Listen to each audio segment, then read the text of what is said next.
aérea. Ya estamos aquí, a ver si ya vimos los síndromes de condensación, nos falta ver intersticial y pleural.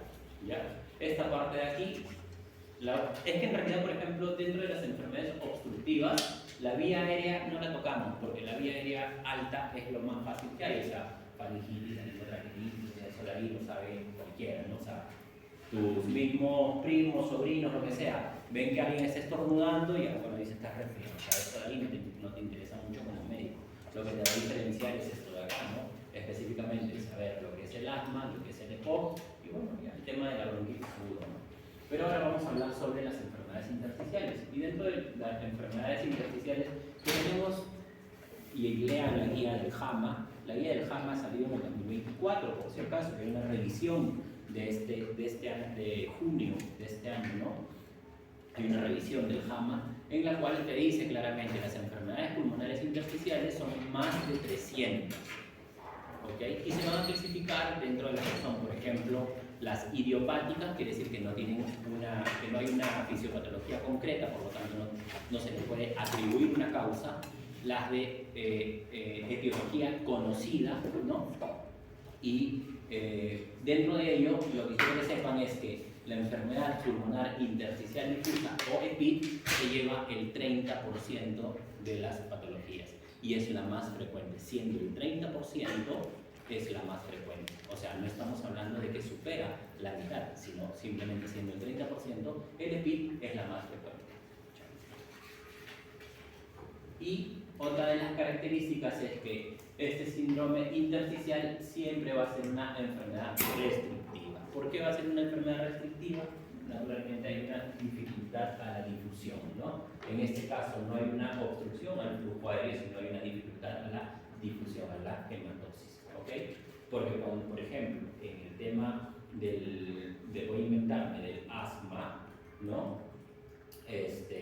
Imagínate que no haya algo más sencillo, en una obstrucción por un cuerpo extraño, el problema va a ser alveolar, ¿no? Quiere decir que todo el O2 y el CO2 que esté a nivel alveolar va a poder hacer una buena hematosis, no va a poder difundir sin ningún problema. En cambio, en estas de aquí, en los síndromes intersticiales, la difusión va a estar alterada.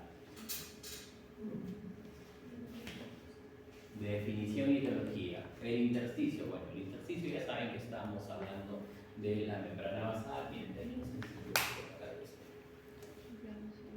Aquí, esto vendría a ser el intersticio, ¿ya? O sea, todo lo que comprende de las células endoteliales de capital, por acá estarán los macrófagos, ¿no? Y todas estas fibras de colágeno. Esta parte de acá es el intersticio.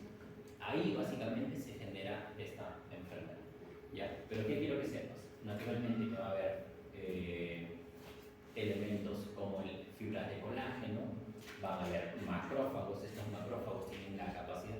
Lo que pasa es que, mira, estos macrófagos, las enfermedades pulmonares intersticiales, la mayoría tienen un componente autoinmune, la mayoría también tienen un componente hereditario, ¿ok? Por lo tanto, lo inmunológico, o sea, ya lleva inmunología, ¿sí o no? ¿En qué consiste la inmunología? La célula se tiene que encargar de reconocer lo propio de lo ajeno y eliminar lo último, ¿no? O sea, eliminar lo ajeno, ¿sí? Eso es sencillo. El principio de inmunología es ese, reconocer lo propio de lo ajeno y eliminar lo último. Listo. Cuando hay alteraciones inmunitarias, se pierde esto. Entonces, tu cuerpo no reconoce lo propio de lo ajeno y considera que todo es ajeno y lo comienza a atacar. Ataca tanto lo ajeno como lo propio. Bajo esa premisa, tenemos que el macrófago, al sentirse irritado y atacado, va a producir factores de crecimiento de macrófagos, factores estimulantes de colonias, y también va a producir factores estimulantes de granulocitos, por lo tanto van a proliferar. Y el macrófago es una célula encargada de respirar.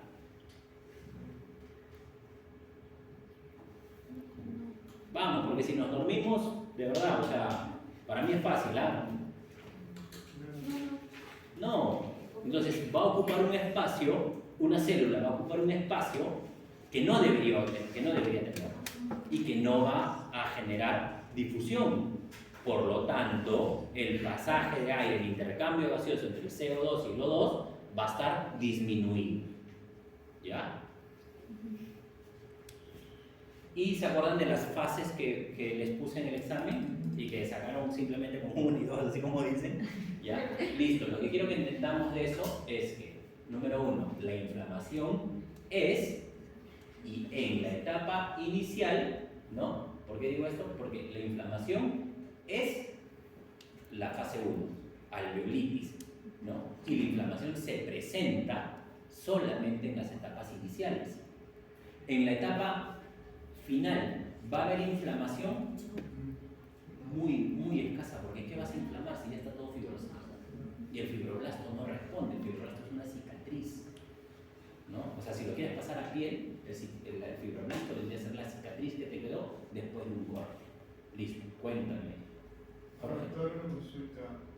Con respecto a la fibrosis, en este caso, el tic por causa de TBC o por artritis reumatoide o lupus, ¿tiene la misma? Lupus es poco, ¿ah? Las enfermedades, específicamente lupus, es poco.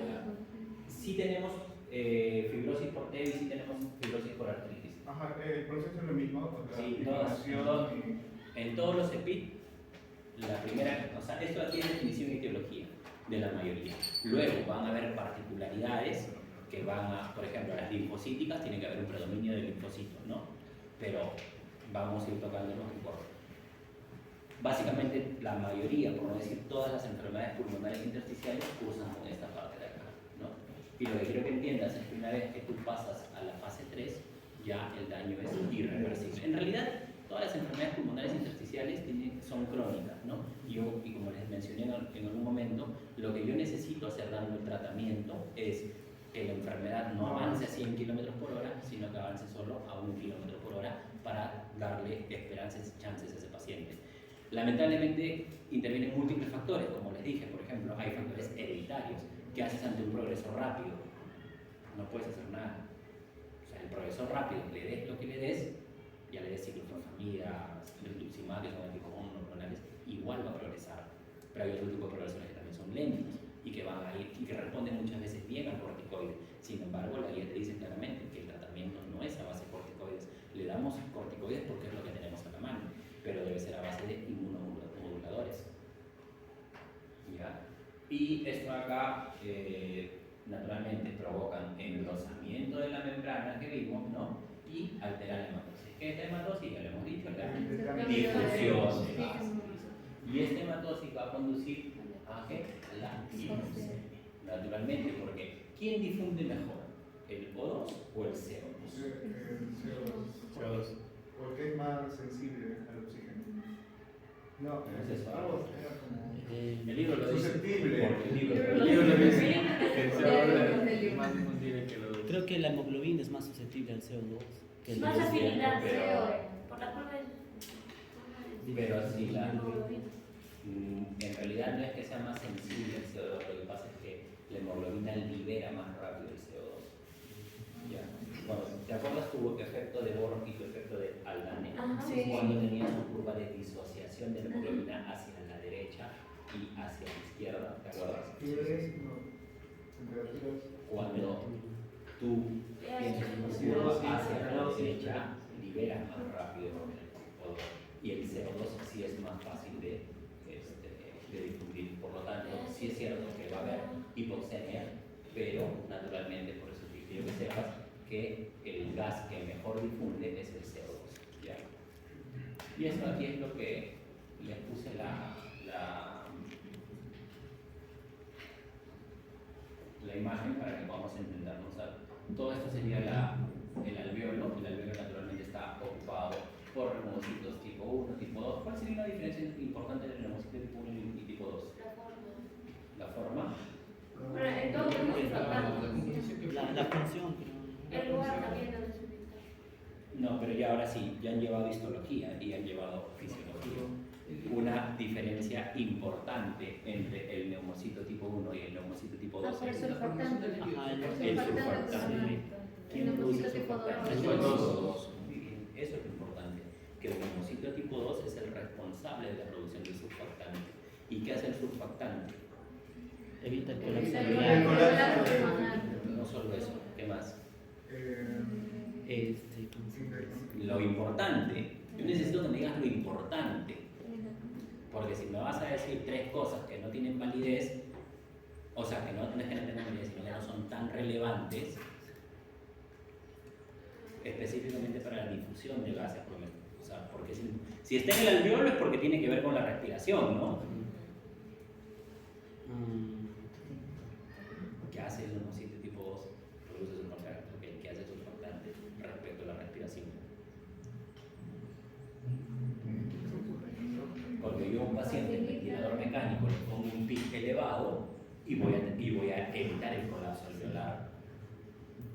Pero si no tengo surfactante, también va a haber problemas. Bueno, para que lo sepan, para que lo lean. Disminuye la tensión. Disminuye la tensión superficial. Y al disminuir la tensión superficial, me produce, o sea, si la tensión disminuye, hay mejor difusión. La tensión es una fuerza, de todas maneras, ¿no? Es una fuerza que se va a oponer. Y si disminuyes esa tensión, mejoras la difusión. Ahora van a ver, sobre todo, por ejemplo, en los neonatos, en los prematuros, hay un síndrome que se síndrome de la membrana hialina, que es por falta de surfactante. Y le da surfactante exógeno, ¿no? Entonces aquí los macrófagos alveolares comienzan a proliferar no solamente en número, sino también en tamaño. Y comienzan a ocupar, por ejemplo, si todo esto debería ser tu membrana para poder hacer la difusión, ¿no? Naturalmente acá vas a tener otros capilares, ¿no? Si está el macrófago, por este lado va a ser muy complicado que haya una buena difusión, ¿no? Y si a esto de aquí, por ejemplo, acá hay fibras de colágeno que luego se pueden hacer fibroblastos, definitivamente también disminuye la difusión de gases, ¿no? Y básicamente eso es lo que, digamos, la mayor la importancia, ¿no? La patología. Esto es más allá de las causas, ¿no? Independiente de cuál sea la causa, como me estabas, por ejemplo, diciendo, ¿no? Que si es tuberculosa, que si es por agentes orgánicos, ya sea carbón, o sea, puede ser, siempre vas a crear estas alteraciones, ¿no? La fase 1 siempre es la alveolitis o inflamación del alveolo, ¿no? Para luego pasar a alteraciones celulares del tejido conjuntivo. ¿Y qué es la infiltración? ¿A qué entienden ustedes por infiltración? Los macrófagos cuando Cuando el grupo de células atravesan Con el macrófago. con el espacio ahí. Va por ahí, muy bien. O sea, es la Ocupa un ocupación espacio. celular de un espacio, ¿no? Que no debería estar ocupado por determinado tipo de células. O sea, se están infiltrando, ¿no? Y eso pasa, por ejemplo, en los procesos neoproliferativos. Por ejemplo, yo cuando lleves oncología, vas a ver que el cáncer crece por básicamente dos motivos, o en expansión o en infiltración, y el maligno es en infiltración, ¿no? Por eso lo vas a ver ya en oncología y en patología también, pero en oncología más vemos en realidad el tema de los tratamientos. Patología vas a ver eso, el crecimiento, ¿no? Si es tumoral en masa, ya sea cáncer de efecto en masa que es la expansión, o si es infiltrativo, porque hay cánceres que no son sólidos, ¿no? Como las leucemias, no es sólida. Una leucemia es problema de la sangre, ¿no? Ya.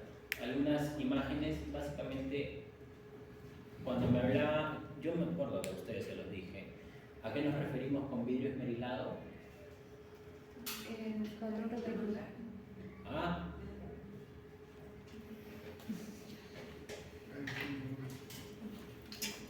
sí, sí me acuerdo. Ocupación parcial del alveolo. Exacto. Es la ocupación parcial del alveolo. Entonces, cuando tengo esta imagen, básicamente yo tengo de aquí hacia arriba. Porque, por ejemplo, ¿va a estar inflamado? Sí. Puede haber una lesión leve, pero ya cuando hablamos de lesión, o sea, ya hay una ocupación, ¿no? Por eso te pongo vidrio esmerilado. Ya esta parte, cuando hay fibrosis, Cuando hay fibrosis es ya una remodelación. Y cuando hay fibrosis ya están aumentadas las fibras de colágeno, ya están aumentados los fibroblastos y se remodela. Y una vez que se remodela, una vez que ya tienes este patrón así, que es reticulado, bueno, aquí, esta zona de acá la llaman como un panal de abeja, ¿no? Si tú te das cuenta, básicamente todos estos puntitos son como panal de abeja. Pero por acá, por ejemplo, tienes todavía una zona reticular, como una red, ¿ya? Que naturalmente, y es, mira, por ejemplo, esta de aquí, no debería ser de esta forma, ¿no? Entonces, ya a lo que iba. Así como para el asma, la confirmación se hace con espirometría, porque el asma no se diagnostica con espirometría. Ojo, el asma es un ente clínico. El diagnóstico de asma lo haces con clínica y tus scores, ¿no? Pero la confirmas con una espirometría. En este caso, el estudio más específico, porque no hay un, bueno, el estudio, no hay un gol estándar, por así decirlo, ¿okay? Y eso te dice el libro, no hay un gol estándar. Se postula que puede ser la biopsia, sí, pero ¿cuándo vas a biopsiar un pulmón? O sea, solamente para saber que está ahí, si ya tienes otras pruebas como el DELO, pero claro, y en este caso, para los síndromes pulmonares intersticiales, lo que más vas a utilizar es la tomografía. Y la tomografía te va a decir que hay un tema intersticial, hay un tema de panalización, ¿no? Y luego vas a ver que hay ciertos patrones, ¿no? Como los patrones MINE, los patrones MIU, que ya los vamos a tocar en breve. Enfermedad pulmonar restrictiva, ¿se acuerdan que ya hemos dicho restrictiva, ¿no? Se caracteriza porque, bueno, mira, hay una reducción de la expansión del parénquima pulmonar, por lo tanto, si esto se reduce, cuando tú haces la ocultación de tu paciente, ¿no? Disminuye la amplitud, ¿no? Que esa es una de las preguntas que te hice. Y si disminuye la amplitud, o sea, la compliance, ¿ya? Porque la compliance, y eso es fisiología, o sea, hay cosas que no... ¿Qué entienden ustedes por compliance pulmonar? La distensibilidad y qué más. Lo que pasa es que la compliance no solamente es la distensibilidad, o sea, no solamente es lo que puedes, sino también lo que tiene que ver la elastancia, ¿no? Entonces, puede estar alterado, por ejemplo, en los síndromes de estrés respiratorio agudos, los criterios de Berlín, hay alteración de la compliance, pero ¿cuál? ¿La que no expande o la que no reduce? Porque, por ejemplo, tú puedes tener un pulmón que sí puedes expandir bien, pero de repente tú con el ventilador haces que no reduzca, por lo tanto no va a haber un buen intercambio. O sea, ya todavía no te compete saber eso, pero necesito que sí estemos claros en los conceptos, porque no solamente es la distensión, sino la parte en que no puede regresar. O sea, entonces, si tú no puedes distender o no puedes ampliar, no puedes inflar todo el parénquima pulmonar, tu capacidad, ¿cómo va a estar? Va a estar disminuida.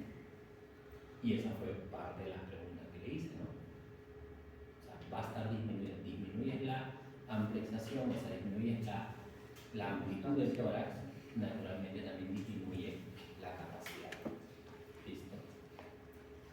Y si tú tienes, yo qué sé, el aire va a disminuir también la difusión, ¿no? Por eso es la pregunta 5, creo que les digo por eso.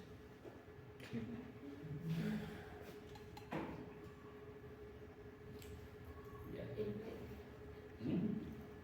El BEMS es el BED1, ¿verdad? El volumen es el volumen recipiente. Doc, una consulta. Para poder hallarlo de forma rápida, ¿cuál sería? ¿Qué método? ¿Qué prueba haríamos para hallarlo así de forma prematura? ¿Qué cosa? La fibrosis, los antecedentes. Solo los antecedentes. O sea, siempre tienes una buena historia clínica. Porque, por ejemplo, tú crees que, voy a inventar, te voy a dar solo un ejemplo. ¿Tú crees que si una persona entra hoy día a trabajar a una mina y se va sin mascarilla, en un mes va a tener fibrosado como. No, ¿verdad? Naturalmente la fibrosis es una patología crónica que normalmente se manifiesta después de años. Sí hay progresores rápidos, como te mencioné, pero esos progresores rápidos casi siempre son pues de repente 3, 5 años, ¿no? Incluso el COVID dejó secuelas que recién las estamos viendo.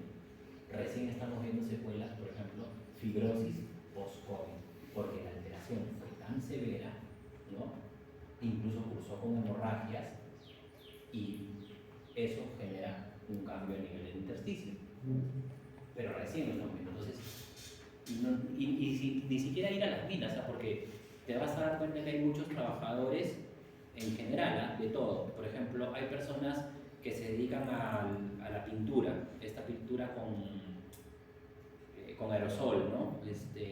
Yo qué sé, que la conectan en un compresor, con sopletes, yo qué sé, ¿no? Y están ahí. ¿Y acaso ellos usan mascarilla?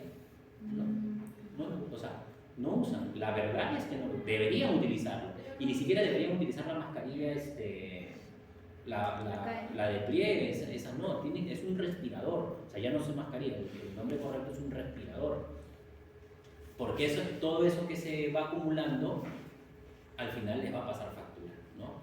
Entonces, no es una alteración de un mes, normalmente es progresiva. Sobre todo porque el cuerpo es sabio. O sea, ahora tú me dices, ¿qué exámenes les puedo hacer? Nuevamente, si tú le haces una radiografía en las etapas iniciales, ¿vas a encontrar alteración? Probablemente no. Pero sí hay ciertos exámenes como el DLCO, que es la difusión. ¿Okay? Así como entonces ¿a qué te suena espirometría? A expirar. Y expirar es soplar. ¿Sí o no? ¿Sí o no? Ok. ¿Y eso de ahí para qué te servía? Para el asma, ¿sí o no? Si es obstructivo, o sea, quiere decir que hay una obstrucción al flujo. ¿Cómo debería estar la espirometría? Disminuida, ¿verdad? O sea, un paciente asmático tiene una espirometría disminuida. ¿Estamos de acuerdo o no? Sí. Ok, tú le das el broncodilatador y debe haber una mejoría. ¿Sí? Eso te dice la guía. ¿Estamos de acuerdo o no? Ok. Aún así, dándole un broncodilatador, puede ser que no revierta. Y te va a tocar, el día fue sábado, no me acuerdo. El día sábado me llega una paciente que había sido atendida en la posta, mal atendida por el MG, pero mal atendida en el sentido de que el MG no estuvo actualizado y que le dio salbutamol. ¿Ya? Y la paciente te dice, doctor, pero yo uso. Ya, independiente de eso, lo que te decía la paciente era, doctor, yo estoy con esto, uso y no siento mejoría.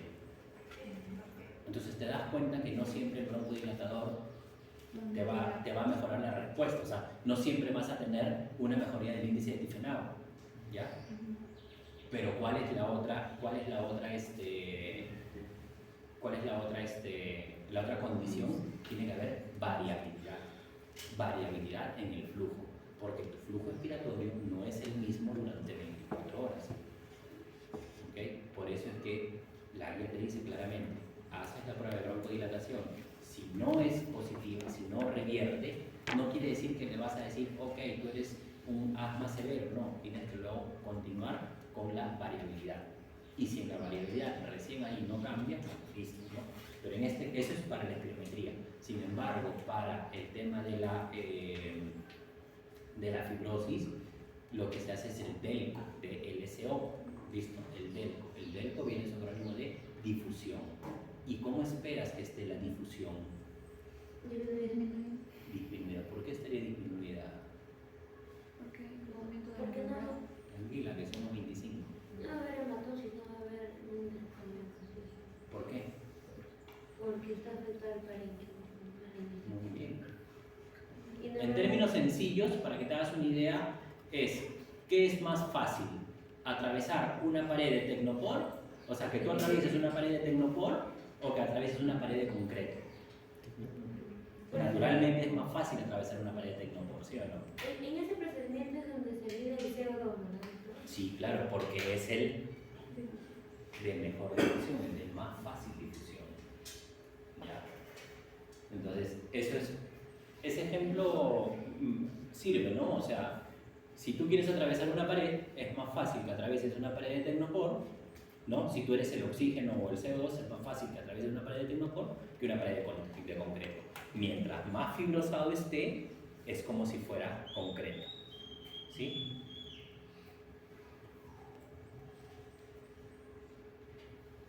Y, por ejemplo, lo que les dije, el tema de los EPI. El tema de los EPI son múltiples causas. Por ejemplo, tenemos los de causa conocida, en la cual tenemos colagenopatías, ¿ok? Como vamos a tener, por ejemplo, el lupus sí, pero el lupus no es muy frecuente. O sea, está bien, no está mal lo que has dicho, pero el lupus no es muy frecuente. Si quieres ver enfermedades reumatológicas asociadas, tienes más probable la artritis, ¿ya?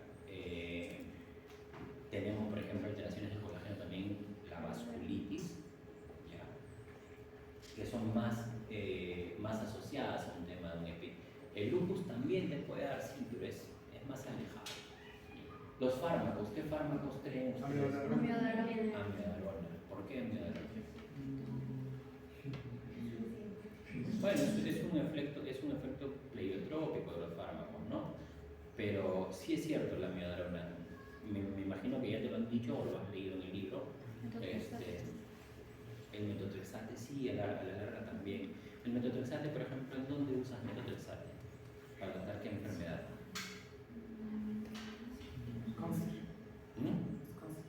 Los cánceres das metotrexate sí en altas dosis porque al final el metotrexate es un anticuerpo monoclonal, pero nuevamente al cáncer tú le das tipo 1 quimios y las quimios no te duran años, ¿no? Versus hay enfermedades que le das metotrexate durante años. ¿Se te ocurre alguna? No está mala, está bien, pero la fibrosis por metotrexate es más asociada a otras patologías que el mismo cáncer. ¿Cuál creen que?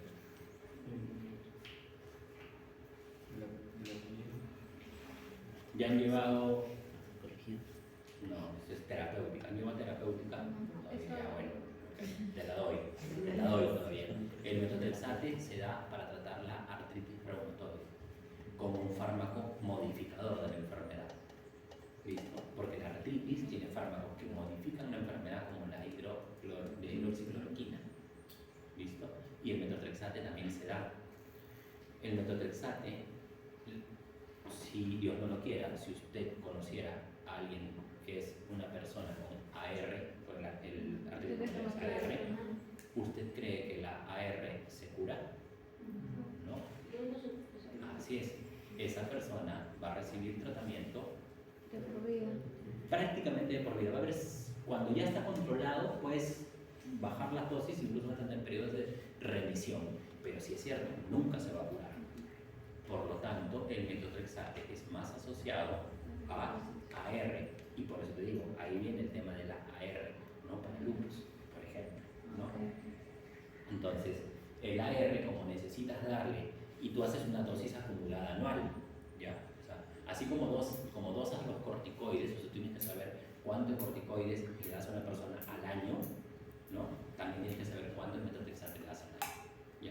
Y la amiodarona, sí, la amiodarona también, pero la amiodarona te pide más o menos que sea por lo menos, bueno, esto no lo tienes que saber, no tienes que saberte las dosis, yo no te voy a preguntar dosis, ¿no? Pero te lo digo para que sepas, es promedio 400 miligramos día, no menor a 3 meses, por un tratamiento que también sea no menor a 2 años. ¿Sí me entiendes o no? Ok, a eso voy.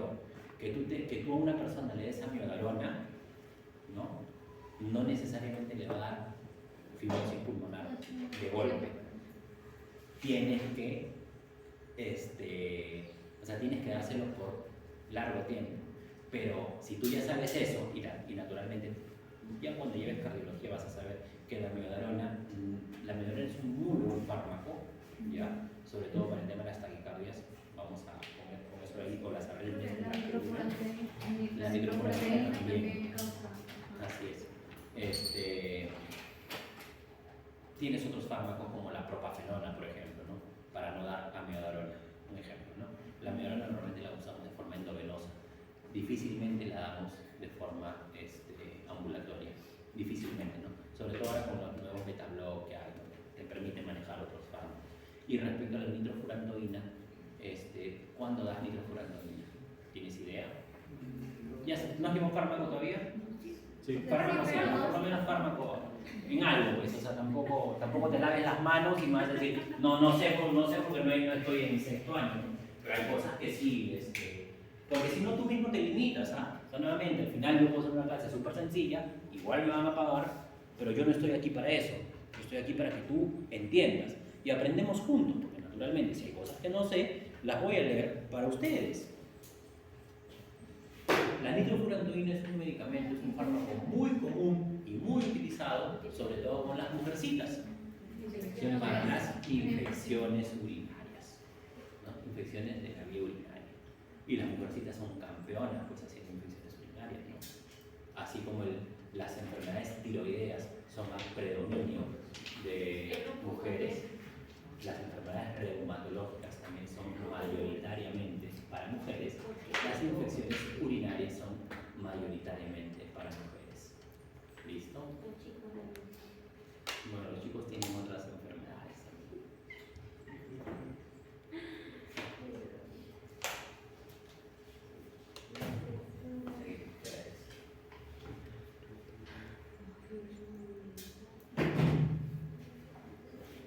Polvos orgánicos, ya, polvos inorgánicos, neumoconiosis, ya. Eso también me acuerdo porque se pregunta incluso de miel y de nada. Es inorgánico, siempre es inorgánico. Y ya vas a ver que, por ejemplo, de acuerdo a la distribución, si es lobar superior, si es lobar inferior, vas a determinar cuál es el agente causal, ¿no? Doctor, la asbestosis, disculpe, ¿en qué entra? Inorgánico, ¿no? Neumoconiosis. ¿Cuál es la incidencia? Porque sé que los bomberos son también los que me parece que son los susceptibles de la asbestosis. En realidad serían las personas que más están. Normalmente los polvos, los inorgánicos, son casi siempre en minas.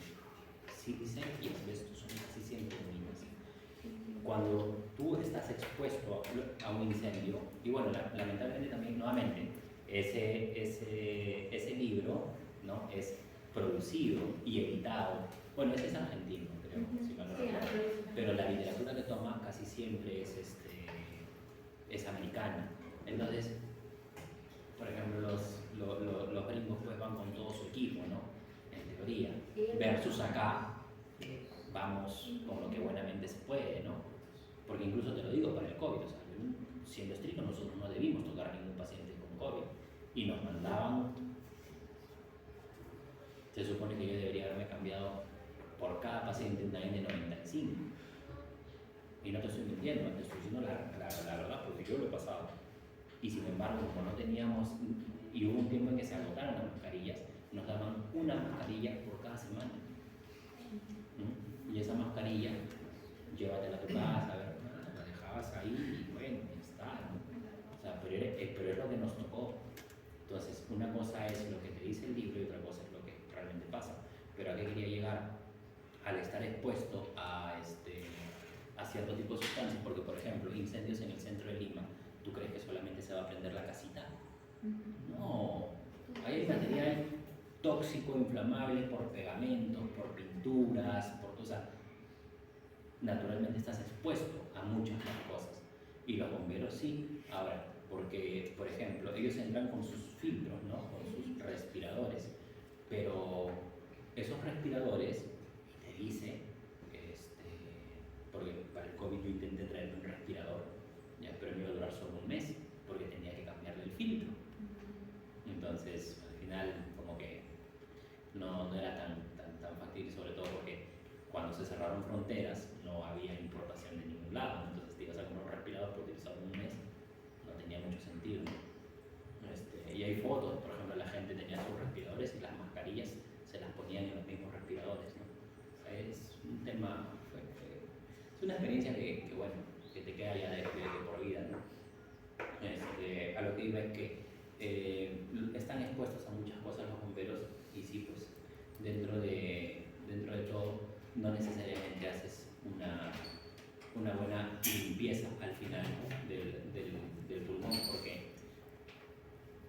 que yo sepa, por lo menos acá, no hacen cámaras hiperbáricas y no hacen fisioterapia respiratoria, porque la economía no les da para eso. Acá el bombero, o sea, creo que en todas partes del mundo el bombero es gratuito, ¿ok? Pero tienes apoyo del Estado o de las municipalidades. En Estados Unidos sí les pagan bien, aquí no. No sé si les pagan, te mentiría. No quiero. Yo me digo que sí les pagan, que me quieren. Ya bueno, no lo sé, te mentiría. Pero por lo menos acá no. Y tampoco reciben mucho apoyo de las municipalidades. Entonces, a un bombero que se ha lesionado, ¿cómo lo puedes entender? Ni siquiera tienen seguro, lo atiendes por el SIS. Y el SIS no está mal, solamente que tenemos muchos déficits.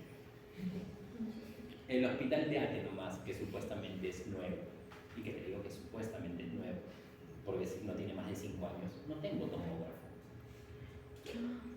O sea, tengo que enviar a otros hospitales más antiguos, como el Loaiza, que sí tiene tomógrafo. Y todo ese traslado pierdo tiempo. Si yo tengo un paciente con un ictus, que es un SB, ¿no?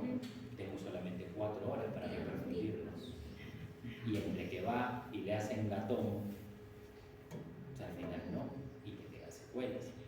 Una cosa es lo que te dice el libro, ok, yo te voy a enseñar lo que dice el libro, pero cuando pises realmente un hospital, te vas a encontrar que hay muchas deficiencias. Y bueno, para eso vas a llevar un internado en el cual también te va a preparar para que puedas atender con esas deficiencias. Es bueno, sí es una problemática que ya cuando ustedes sean ministros podríamos de repente resolver.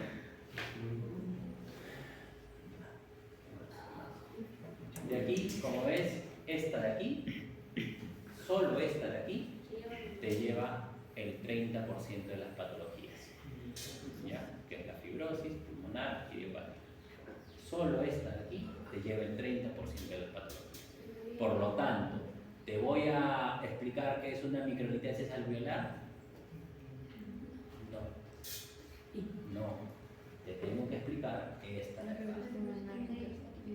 ¿Listo? Ahora, si quieres, te explico las demás, no hay problema, las hacer de mano. Hallazgos típicos de la función pulmonar, bueno, listo, ya está. Hipoxemia arterial, claro, porque te dije, ¿te acuerdas que te mencioné lo de la pared? Listo, es sencillísimo, ¿no? Más gruesa, más dura la pared, menos la atraviesa y obviamente la hipoxemia, ¿no? Hay deterioro de la función, naturalmente, si esto es prácticamente todo. ¿Por qué creen que está el CO2 normal o bajo? Por la taquipnia. Ya.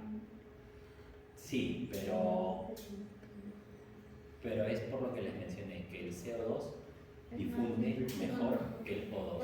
Por lo tanto, a pesar de que tienes una fibrosis, la difusión del CO2 va a estar normal o incluso facilitada. Y si está facilitada a nivel arterial, va a estar disminuido, ¿no? Porque ahí sí entra la taquipnia, mayor ventilación, ¿no? Mayor movimiento de flujo y mayor intercambio. El examen clínico, ya pues. Esta parte es lo que también ustedes, y les he escuchado varias veces, ¿ah? Por eso la puse. Por eso la puse. Sí, porque se las he escuchado varias veces. Pero quiero que entiendan que esto aquí es Crónico. Así es. Muchas veces cuando tú diagnosticas a un paciente con EPI, no tiene esto. No lo tiene.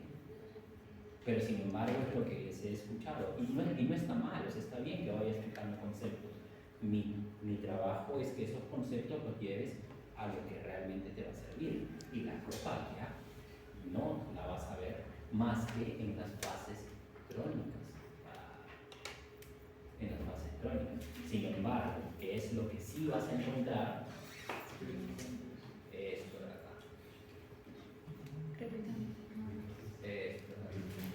Esto es lo que sí vas a encontrar.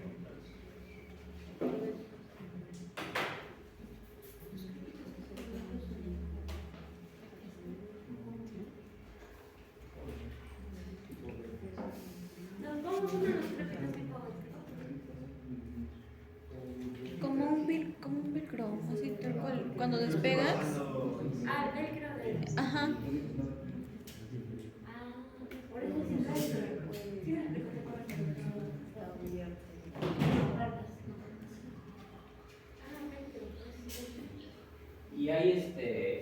Y hay algunas patologías que te pueden hacer sospechar, porque te hablaba de los antecedentes, ¿no? Por ejemplo, bien que mencionaste la tuberculosis. ¿Este libro te menciona tuberculosis? No. No, porque nuevamente se basa en literatura que no tenemos, ¿no?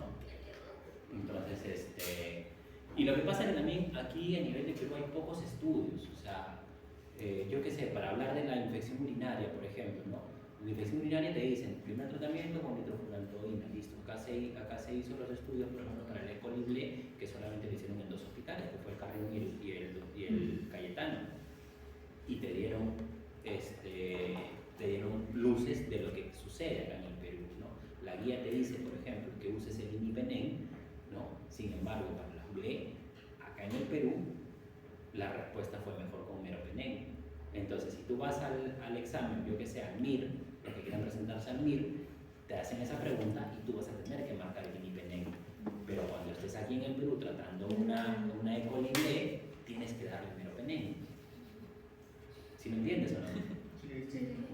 Pero bueno, para eso te van a servir los estudios. ¿Y por qué te decía esto? Porque, por ejemplo, me tocaste el tema de la tuberculosis y una TB maltratada, una TB secuelar, una TB que encima. Porque aquí es bien pesado. Mira, para que te hagas una idea, hablamos de TB, no sé qué fecha, pero fue con el tema de la hemoptisis. ¿Ya? Me acuerdo de una niña de 19 años, hace 2 semanas más, 2 semanas, porque si hace 2 semanas era agosto, más o menos, yo estaba de turno, y llega y me dijo, mira, tengo más o menos 15 días con tos, tengo un mes con tos, que no me para, tengo hace una semana fiebre y me duele la garganta, y la están llevando porque dijo que la tos tenía rastros o trazas de sangre, solo trazas, por eso es que te digo, o sea, si tú dices trazas de sangre, poquito, puede ser producto de la tos, ¿no? Tú dices hemoptisis, TB, pero ¿cuántos pacientes te van a llegar hemoptizando? Pocos. No es que no llegan, sí llegan, porque también me llegó después de eso, unas semanas, me llegó uno con una foto donde claramente era una hemoptisis, ¿no? Pero en el caso de ella, ¿por qué te lo menciono? Porque y es más, y yo a ustedes les dije, ¿cuál es el gol estándar o cómo se hace el diagnóstico de la TB? Y todos me dijeron vaciloscopía, si me acuerdo de eso. Me acuerdo porque algo todavía funciona. Y yo les dije, no.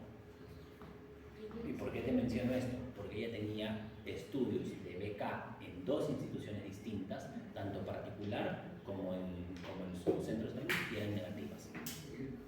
Entonces, si tú dices, tengo 6 BK negativos, no es TB, ¿no? Pero a eso voy, o sea, sí era TB. Sí era TB. ¿Tienes otros métodos? Sí, tienes otros métodos. Ya, bueno. A ella le dijimos, ¿sabes qué? Tienes que hacerte una tomografía. Pero doctor, en la posta me han dicho que le saque una radiografía. Sí, pero en la posta todavía no ha leído la guía completa. ¿Listo? Y está bien que le saques una radiografía, pero la radiografía te va a salir positiva o no.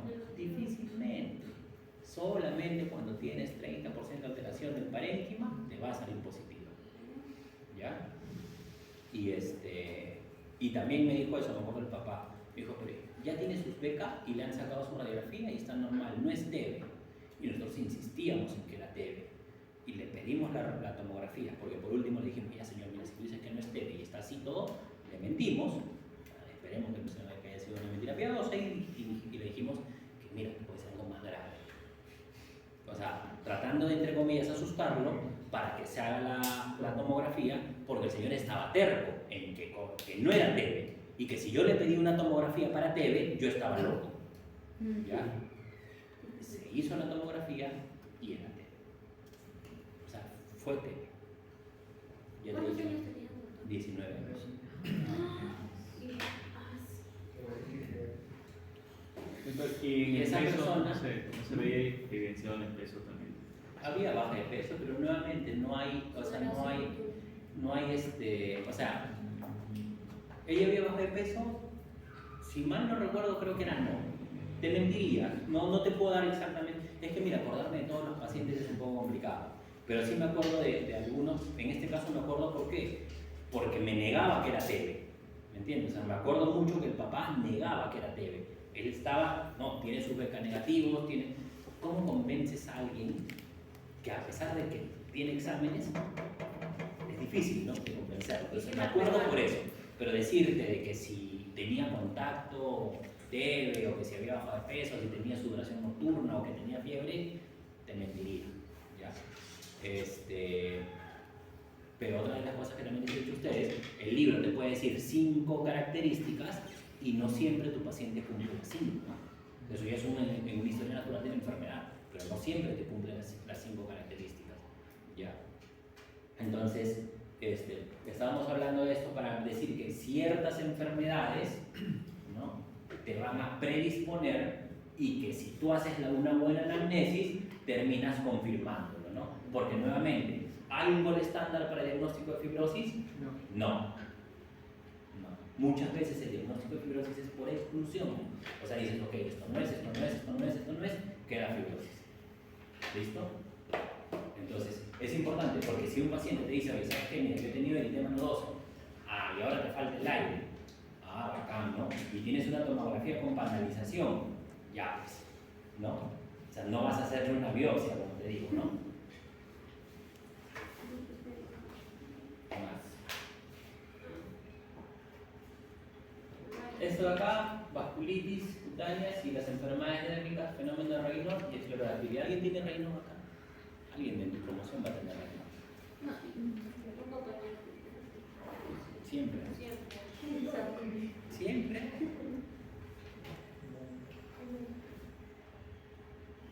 Ah, y también una de las cosas que también quiero que sepan cuando puse esta imagen es porque en los estadios avanzados va a haber algo que se llama el cor pulmonar.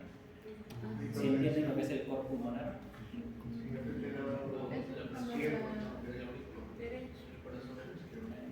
Pero ordénense y díganme.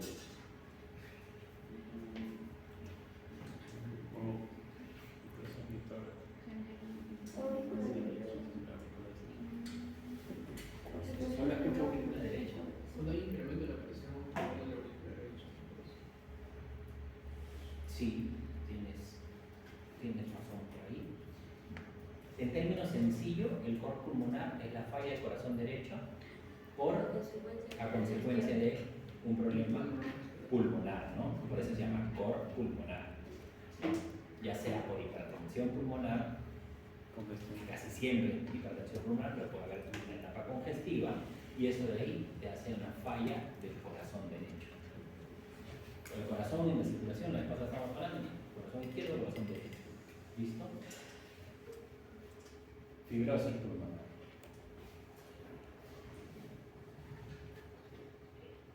¿A qué hora tienen su break? Seis.